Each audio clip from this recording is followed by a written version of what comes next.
Sebelum melanjutkan, jangan lupa subscribe dulu. Terima kasih. Bab 2 Saya tidak akan melakukannya. Lakukan sendiri. Setelah membunuh kedua penjaga itu, Jiang Chen mengangkat kepalanya ke arah langit dan menyadari bahwa hari sudah terlambat. Dia keluar dari kompleks hanya untuk melihat bahwa dia dikelilingi oleh tempat yang sepi. Udaranya penuh dengan bau apak. Menurut ingatannya, ini adalah tempat paling terpencil dan sepi di kota Fragrant Sky. Itu telah ditinggalkan selama lebih dari 10 tahun. Pada hari biasa, tidak akan ada orang yang datang ke sini. Yong bersaudara benar-benar berhasil menemukan tempat ini dan memenjarakannya di sini. Saya adalah orang yang kuat di kehidupan saya sebelumnya, jadi saya tidak akan menjadi orang yang lemah di kehidupan ini. Kehidupan masa laluku telah berlalu, biarlah berlalu. Karena saya sekarang menempati tubuh ini, mulai sekarang saya adalah Anda, Jiang Chen yang baru. Keluargamu akan menjadi keluargaku, musuhmu akan menjadi musuhku. Jalan menuju masa depan, kita akan menempuhnya bersama. Dengan mata bersinar, dia meninggalkan tempat sepi ini. Rumah wali kota berada dalam kekacauan selama 3 hari terakhir sementara Jiang Chen hilang. Meskipun Jiang Chen sebelumnya selalu melakukan sesuatu yang kejam atau keji, dia tidak pernah pergi lebih dari 3 hari. Dia adalah satu-satunya putra wali kota. Meskipun wali kota tidak pernah melewatkan 1 hari pun untuk memarahinya, di dalam hatinya dia paling mengagumi Jiang Chen. Seseorang dapat dengan mudah mengetahui hal ini dari semua obat berharga yang dia berikan kepada Jiang Chen. Semua penjaga di rumah wali kota keluar mencari tuan muda mereka. Mereka membalikkan semua batu bata yang ada, tapi masih belum ada tanda-tanda keberadaannya. Akhirnya, wali kota memberikan perintah bahwa jika tuan muda masih belum dapat ditemukan hingga matahari terbenam, semua penjaga tidak perlu kembali. Di tempat sepi tempat Jiang Chen dipenjara, sekelompok penjaga mendekat. Setelah mencari di semua lokasi lain, mereka akhirnya sampai di daerah terlantar ini. Tuan muda ini tidak akan pernah memberi kita istirahat. Dia pasti menikmati harinya di suatu tempat, tapi kitalah yang menderita. Aku belum makan apapun sepanjang hari. Berhentilah mengeluh, dia satu-satunya putra wali kota. Besok adalah tanggal pertunangan pernikahan dengan keluarga Murong. Jika kita tidak dapat menemukan tuan muda saat itu, jangan mengharapkan sesuatu yang baik menunggu kita. Tuan muda tidak akan pernah datang ke tempat terpencil seperti ini. Kami hanya membuang-buang waktu di sini. Tunggu, ada seseorang di depan. Saat semua penjaga mengeluh, penjaga yang memimpin mereka melihat sesosok manusia berpakaian putih berjalan ke arah mereka. Tuan muda. Penjaga itu berteriak dengan sedikit keterkejutan di matanya. Dia mengusap matanya dan melihat lagi ke arah sosok manusia itu. Siapa lagi selain tuan muda? Kapten, ini tuan muda. Kami telah menemukan tuan muda, haha. Penjaga itu melompat dari tempatnya berdiri. Wajahnya dipenuhi kegembiraan. Air mata hampir mengalir dari matanya, seolah-olah orang yang muncul di hadapannya bukanlah tuan muda, melainkan ayahnya sendiri. Itu adalah tuan muda. Itu benar-benar tuan muda, terima kasih Tuhan. Beberapa penjaga mulai berlari menuju Jiang Chen. Meskipun mereka tidak tahu mengapa tuan muda mereka datang ke tempat sepi seperti ini, itu tidak masalah. Yang paling penting adalah mereka telah menemukan tuan muda mereka, dalam keadaan hidup dan sehat tanpa terlihat seperti dia kehilangan satu lengan atau kaki. Jiang Chen, kenapa kalian semua ada di sini? TL, ya, nama penjaganya adalah Jiang Chen. Bukan Jiang Chen. Jiang Chen memandang ke arah kapten. Dia kenal orang ini, namanya Jiang Chen. Tuan muda, kami akhirnya menemukanmu. Jika kamu tidak muncul, wali kota akan membunuh kita semua. Jiang Chen berkata dengan wajah penuh kegembiraan. Sepertinya dia akan menangis karena gembira. Jiang Chen memasang ekspresi bingung di wajahnya. Namun, karena kecerdasannya, hanya butuh waktu sepersekian detik baginya untuk memahami segalanya. Dia telah hilang selama 3 hari terakhir, jadi ayahnya pasti sangat khawatir. Dia dapat dengan mudah membayangkan bahwa para penjaga ini kurang tidur. Memikirkan tentang ayahnya, yang belum dia temui, Jiang Chen bisa merasakan kehangatan di hatinya.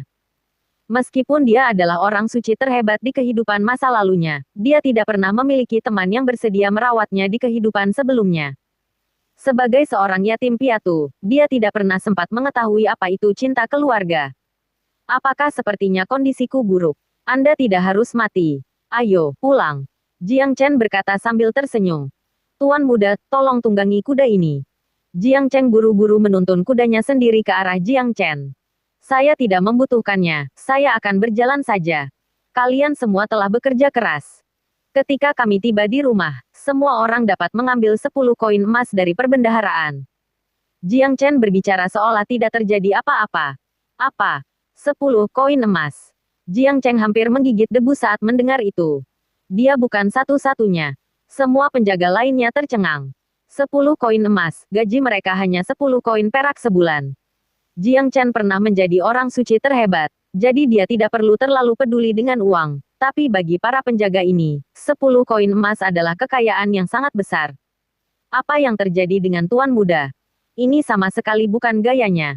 Sejak kapan Tuan Muda menjadi gitu murah hati?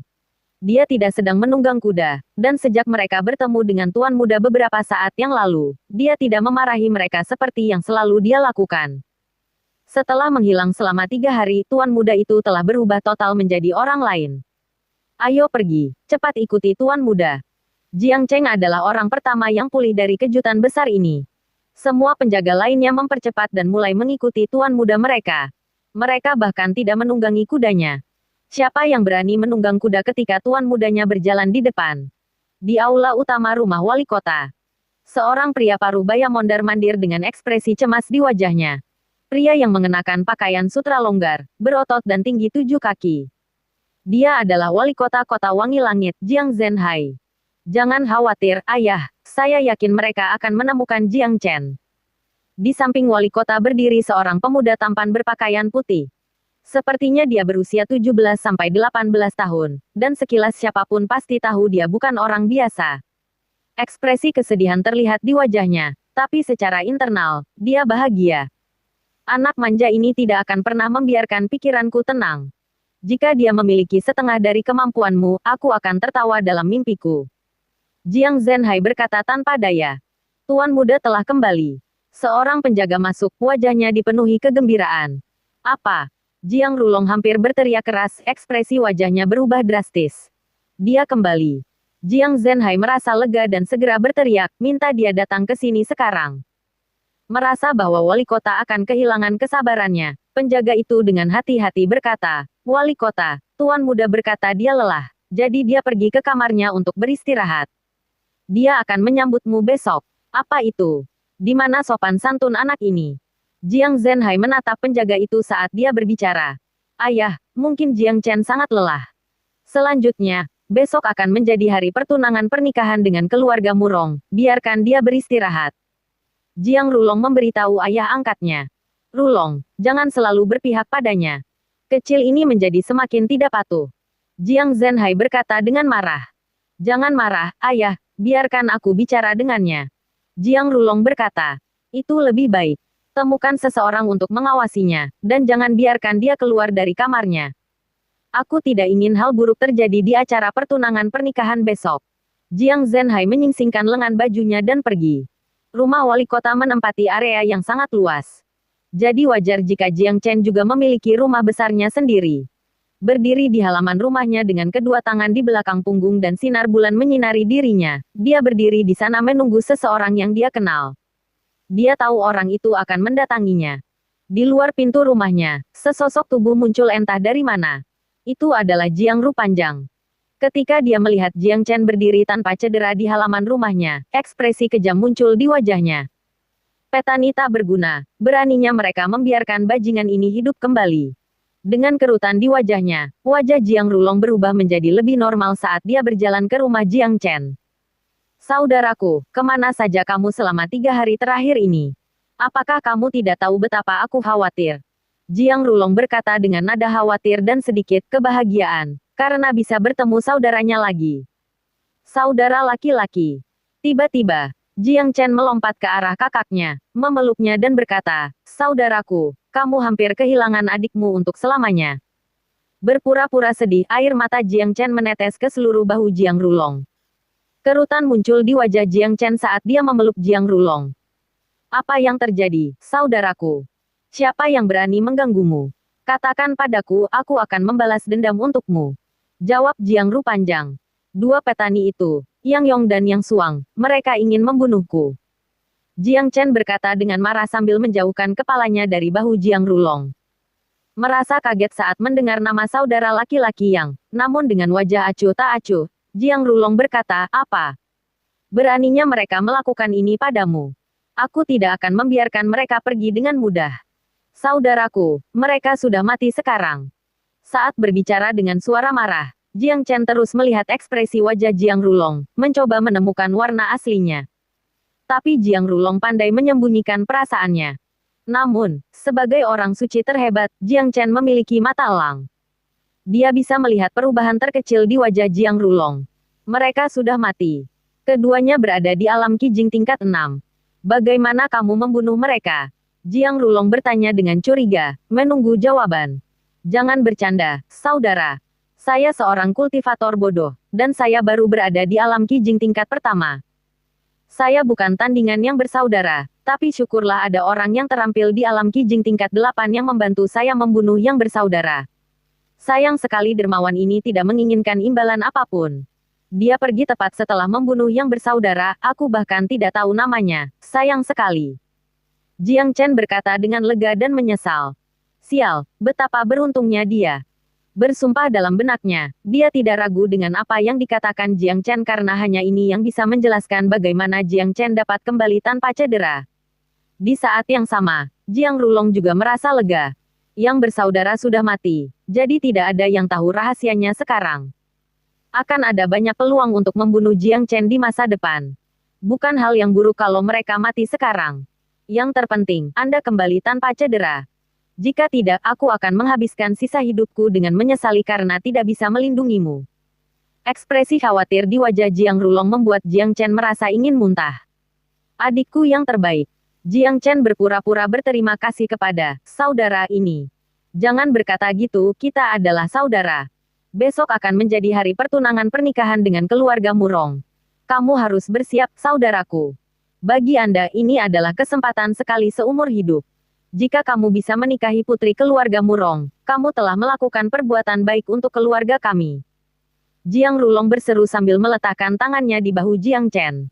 Ada dua keluarga besar di kota Langit Wangi. Satu adalah keluarga wali kota dan yang lainnya adalah keluarga Murong. Keluarga Murong adalah kekuatan besar dalam industri bisnis dan hubungan antara kedua keluarga tidak terlalu baik. Ada banyak persaingan di antara mereka. Jika mereka bisa menikah satu sama lain, maka hubungan mereka akan membaik secara alami, memberikan manfaat besar bagi kedua belah pihak. Menikah dengan putri mereka. Hitung aku. Jiang Chen menggelengkan kepalanya dan berkata dengan tegas. Saudaraku, kamu tidak berhak memutuskannya. Ayah sudah mempersiapkan banyak hal untuk pernikahan ini. Kamu tidak bisa merusak semuanya sekarang. Jiang Rulong berusaha membujuk Jiang Chen. Saya serius, saya bahkan tidak tahu seperti apa rupa putri keluarga Murong. Lelucon apa jika Anda meminta saya untuk menikahinya? Dan saya masih muda. Jika Anda semua menginginkan pernikahan antara dua keluarga, saya rasa Anda akan menjadi kandidat terbaik. Anda juga putra keluarga wali kota, dan Anda lebih tua dari saya. Aku tidak bisa menikah sebelum kamu, saudaraku, tidak mungkin. Saya tidak akan melakukannya, lakukan sendiri jika Anda mau. Jiang Chen sangat tegas dengan keputusannya. Setelah mendengarkan penjelasan Jiang Chen, Jiang Rulong untuk pertama kalinya merasa bahwa saudaranya ini melakukan sesuatu yang berguna sekali saja. Terutama karena motif sebenarnya adalah membunuh Jiang Chen agar dia bisa menikahi putri keluarga Murong, meningkatkan statusnya sendiri di kedua keluarga.